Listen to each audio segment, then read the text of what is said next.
और अब एक महत्वपूर्ण सूचना। नासा के अंतरिक्ष यान कैसिनी ने शनि ग्रह को बहुत करीब से जानने की कोशिशें शुरू कर दी हैं। इसे कैसिनी का ग्रैंड फिनाले कहा जा रहा है। अपने सफर के आखिर में यह अंतरिक्ष यान शनि ग्रह के रिंग्स यानी छल्लों के बारे में जानकारी जुटाएगा।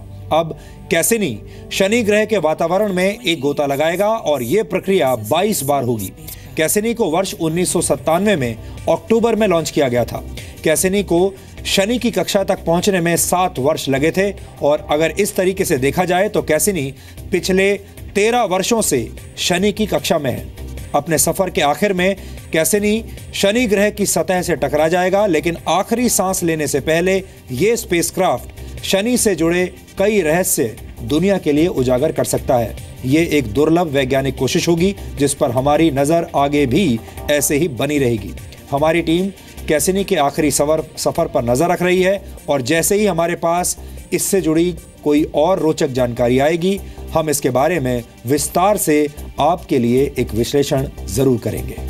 और अब आखिर में आज के इतिहास पर नजर डालते हैं। वर्ष 1920 में आज ही के दिन भारत के महान गणितज्ञ श्रीनिवास रामानुजन का निधन सिर्फ 32 वर्ष की उम्र में हुआ था। बिना किसी औपचारिक शिक्षा के रामानुजन ने गणित में कई ऐसे योगदान दिए जिनकी बदौलत उन क्षेत्रों में आगे का शोध संभव हो पाया। 12 वर्ष की उम्र में मैथमेटिकल थ्योरम्स यानी गणित के सूत्रों की खोज करने वाले श्रीनिवास रामानुजन ने सिर्फ 32 साल के अपने जीवन में गणित की करीब 3900 आइडेंटिटीज और इक्वेशंस का संकलन किया। इसीलिए हर वर्ष 22 दिसंबर यानी उनके जन्मदिन को नेशनल मैथमेटिक्स डे के तौर पर मनाया जाता है।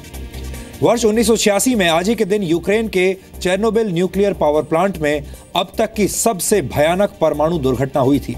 वहां परमाणु रिएक्टर में अचानक धमाके होने शुरू हुए और करीब 2 लाख वर्ग किलोमीटर का इलाका जहरीली हवा की चपेट में आ गया था।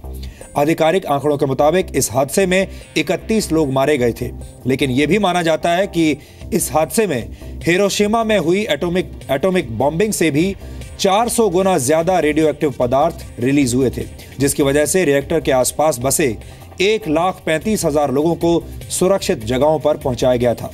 हिंदी फिल्म जगत को शानदार संगीत देने वाली जोड़ी शंकर जयकिशन के शंकर सिंह रघुवंशी का निधन आज ही के दिन वर्ष 1987 में हुआ था।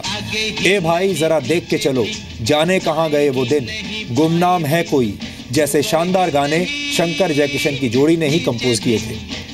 वर्ष 1865 में आज ही के दिन अमेरिकी राष्ट्रपति अब्राहम लिंकन के हत्यारे जॉन विल्कीज बूथ को अमेरिका के वर्जीनिया में सरेआम गोली मार दी गई थी। जॉन विल्कीज बूथ ने 14 अप्रैल 1865 को अब्राहम लिंकन को गोली मार दी थी। अब्राहम लिंकन उस वक्त एक थिएटर में नाटक देख रहे थे। 2005 में आज ही के दिन सीरिया ने लेबनान से अपनी सेना हटा ली थी। अंतर्राष्ट्रीय दबाव की वजह से उठाए गए इस कदम के साथ ही लेबनान पर सीरिया का 29 साल का वर्चस्व समाप्त हो गया था। सीरिया के सैनिक वर्ष 1976 में लेबनान में गए थे और तब वहां गृह युद्ध चल रहा था।